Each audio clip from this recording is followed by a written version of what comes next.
Salve omnes, welcome to this video lesson on section 9 of Fabulae Faciles, the reward of valor, continuing the story of Perseus. Perseus postquam adlitus descendit, Perseus, after he descended or went down to the shore, adlitus, primum talaria exuit, first took off his winged sandals, talaria.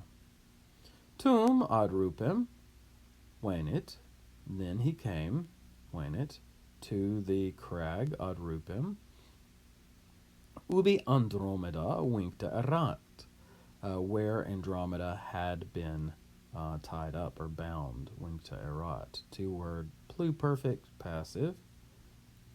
Notice the ERA.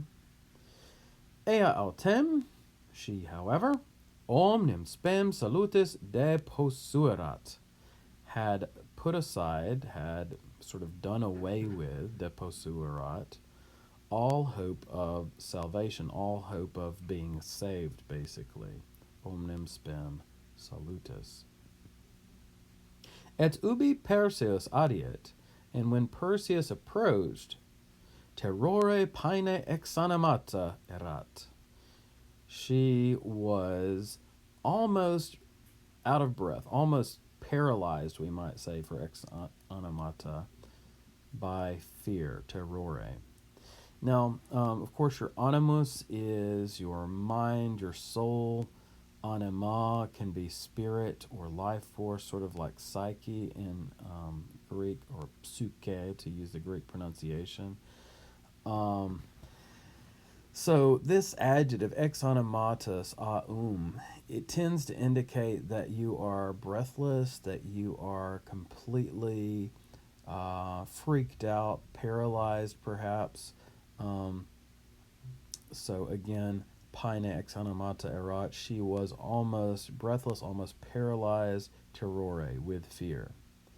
Ille vincula statim solvit, he immediately looses the bonds, the chains, right? Meaning he's releasing her from being chained up to the rock.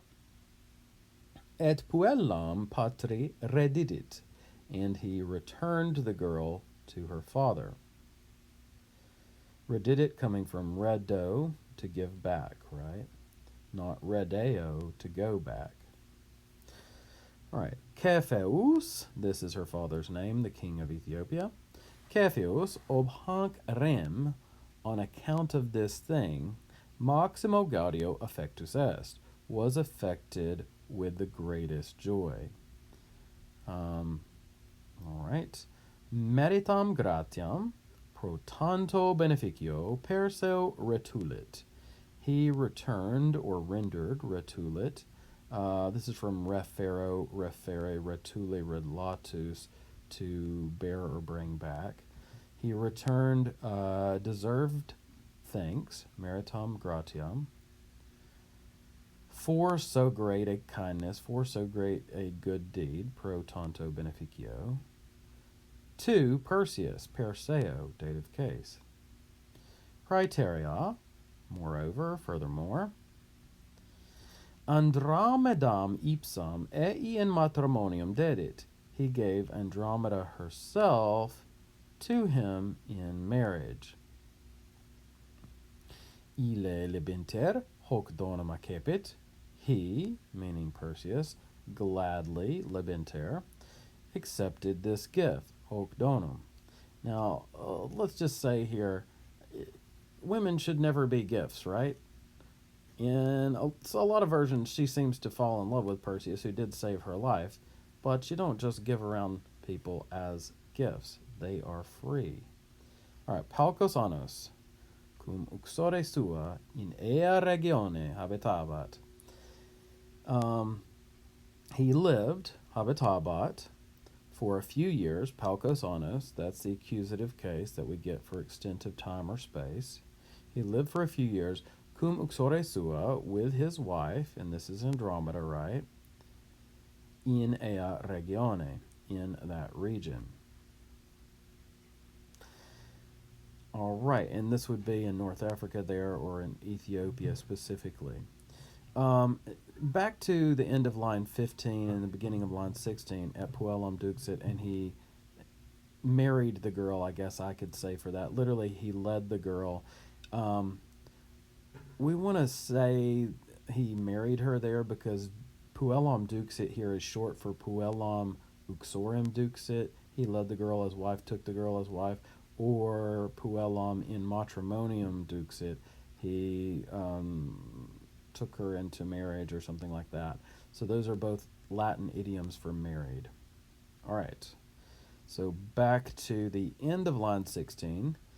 Et in magno honore erat, and he was erat, in great honor, in magno honore, apud omnes Aethiopes, among all the Ethiopians. Now, I will point out here that, as I've said, there are lots of different versions of these myths. I'm sure, every storyteller in the ancient world would tell these a bit differently, and there are certainly plenty of different written versions, some of which have survived and some disappeared. But I'm used to a version where Cepheus and the mom are both kind of awful people. Andromeda herself seems to be a pretty good person, but in a more normal version of this, Cepheus has actually already engaged his daughter Andromeda to marry his brother. So she was going to marry his uncle. And yes, sometimes this happens in Greek mythology. Uncles and aunts might marry, sometimes cousins marry, and stuff like that. Not so common among the Romans for this sort of thing. Romans would not be okay with that for the most part. But it's pretty common in Greek myth. But anyhow, the usual version, she's supposed to marry her uncle, and even when Perseus saves her, and he had been promised that he would get to marry her if he saved her from the sea monster, killed the sea monster, right? Even when he does do this, King Cepheus does not live by his word. He, in fact, then attacks Perseus. All of his men and the uncle and everybody attack Perseus. And Perseus ends up fighting and killing them by, of course, using all of his magic stuff. He can fly up in the air and shoot them. He uses the head of Medusa to turn a bunch of them to stone. So that's a more normal version of this tale, at least in the versions that I've heard. So here, Cepheus seems to be a decent guy and lives up to his word straight away, right? Not the usual version I'm aware of. All right, back down to line 17 toward the end. Magnopere tamen, matrem suam rursus videre cupiebat. Greatly, however, magnopere tamen, he desired to see, cupiebat videre, his mother again, matrem suam rursus. Tandem igitur, therefore at last, tandem, cum uxore sua, with his wife, and this is Andromeda, e regno Cephei discessit, he departed from the kingdom of Cepheus.